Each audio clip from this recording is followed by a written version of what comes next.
So at the top of the show, I asked the very rhetorical question, is Kamala Harris the worst vice president ever in the history of the country, the world, the universe, however you want to say it?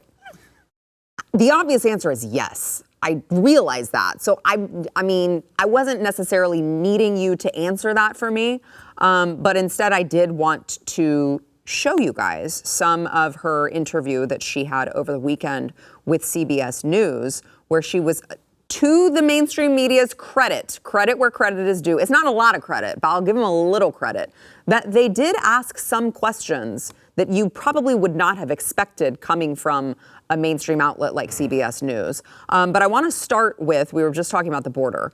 I want to start with the question on the border, because you remember, this is the border czar, who only went that one time, and I think she only went to like the El Paso airport. She made it 40 miles short, Sarah, but how can you blame her? Because they don't teach anything in American schools. She doesn't quite understand where the border is. That's fair. She was 40 miles short. But oops. Well, it's that Common Core math. Yeah. She was doing the calculations, and it led her to a completely wrong number. Better luck next time. Better luck next time. So here's Kamala Harris on the border. Watch. Most Americans say that they don't think you're doing a good job on the border, you and the administration. The number of people trying to cross the U.S. southern border is at an all-time high. It's no secret that we have a broken immigration system. Do we? Short term, we need a safe, orderly, and humane border policy. And long term, we need to invest in the root causes of migration. But the bottom line, Congress needs to act. Come on, participate in the solution instead of political gamesmanship. You're soliciting solutions? Let's meet tomorrow. Let's get you fired. Let's get you impeached. Let's get you out of office. Let's absolutely decimate the fact that you were ever even in charge of anything close to the border, because it's a stain on American history that we would allow you to walk into the White House. It is. We can't erase it, but man, 50 years from now, we're going to look back and go, how do we hide that moment when we allowed Dumb and Dumber to run the show from the White House? Possibly at times with even the snot frozen on their faces, okay? I mean, I can't even. Look, we need an orderly, safe. Yeah, safe, mechanism. Orderly, and humane way. So women losing 85,000 children, is that safe, humane, orderly? Maybe not so much. Rape trees, safe, humane, orderly, maybe not so much. Cartel flooding across the border, damage to American property, high-speed chases, deaths, murder by illegal aliens, maybe not so safe and orderly. I don't know. So I agree with you. To your point, though, I do think that there is a lot of danger in in the language that she used when she made that comment, because she's not saying, I mean, maybe she would agree with you. The rapes are wrong, the trafficking is wrong, the murder is wrong. I don't think she'll agree. Well, but let me just say, however, we need to find a way to let all of these people in a safe, orderly, and humane way. That's what I took from it. Yeah. She still wants to let them in. She wants it to be safer for them, not for you, because she's going to let total strangers in that they haven't vetted. That's what I got from that language. Sarah. She doesn't really want a closed border. She just wants it to be easier for them to get in. This is where all this language of long-term and short-term comes in. Right. You asked the question of whether she's a nightmare or a train wreck of a vice president.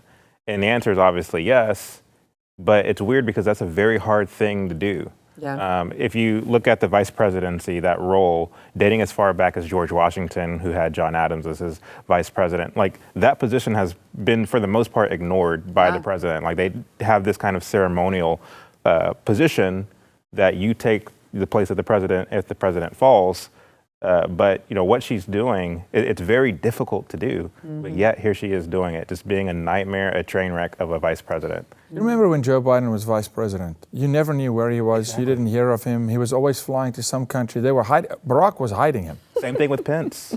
Same thing with Mike. They were hiding him. They're like, don't want this guy to speak ever. Right. Yeah. And then somehow he's more popular than Barack Obama. Yeah. Well, you remember how that works.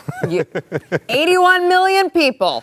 Yep. Okay? I think my deceased grandmother voted in that election too. Probably a couple A times. number of deceased people voted. Probably a few Amazing. times. It's amazing. So let me get to as well. I said that he asked some tough questions. One of them was, why are you guys, look, he's like, Donald Trump's got a ton of issues and indictments. Why are you guys not further ahead in the polls than you actually are? Here's that exchange. Why are you not 30 points ahead? Well, I'm not a political pundit, so I'm not going to speak to that. But what I will say is this. When the American people are able to take a close look at election time on their options, I think the choice is going to be clear. Bill, we're going to win. Let me just tell you that. We're going to win. Wow, that sounded confident. Is it just me? Correct me here, Sarah, please. And then I Sure. stand to be corrected. Was he insinuating that they are ahead in the polls? He was insinuating that they are neck and neck. So what he said was, There's nothing for neck and context, neck. well, he said that some of the polling that he referenced said, you guys are very, very close in the polls with Donald Trump. Why are you not He's 30 got points ahead? right. He's got 91 criminal counts that he's facing in 4 different jurisdictions. are you Why are you polling? not much farther ahead? I always say, who are you polling? Yeah. If I poll a bunch of obese guys and say, do you love sugar? The poll's going to read that way. Right. Get a bunch of marathon runners that's semi-bulimic, they're going to go, no, we don't like sugar. Who are you polling? And Yeah. this is the art. We have destroyed the polling mechanism in this country. true. You can't trust a single pollster. It's all spitball, pasta theory against the wall, hope it'll stick. They poll their kind because they get funding, to run the poll. If the outcome is a certain way, they secure their funding. The system is broken. See, I was trying to give him credit for that question, and Yaku just ripped him apart on it. Sorry. You look at the 2016 election, case in point, and a lot of these pollsters, unfortunately, are ideologically driven. They do have a vested interest, and when you look at how they gather these numbers, you'll find that they weren't asking the right questions, or they weren't pulling from the proper samples, and so on and so forth. So it's, they're not to be trusted. But another thing that she said that I thought was interesting was, when people look at climate change, or when people look at, how we brung these things, you use the word brung, how we brung all these different things to the American people, then they'll realize how great of a president Joe Biden was, and they'll give him the victory.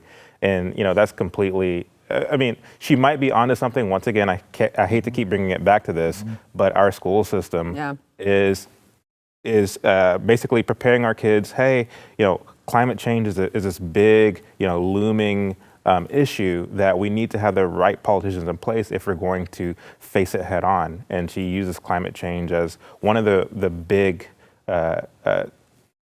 issues that's going to drive the next election. So The 14-year-old high schooler in COVID lockdowns is voting in the next presidential election. ooh, don't tell me that. No, this is a reality of what you're talking about. Golly. You need to consider that for a second. Wild. I had never considered that until But they're this moment. voting. Yeah. So how do you think they vote? Right. So I want to play one more clip here. To that point, the interviewer asked her why Biden-Harris is so unpopular with the younger generation, and I want to play that exchange.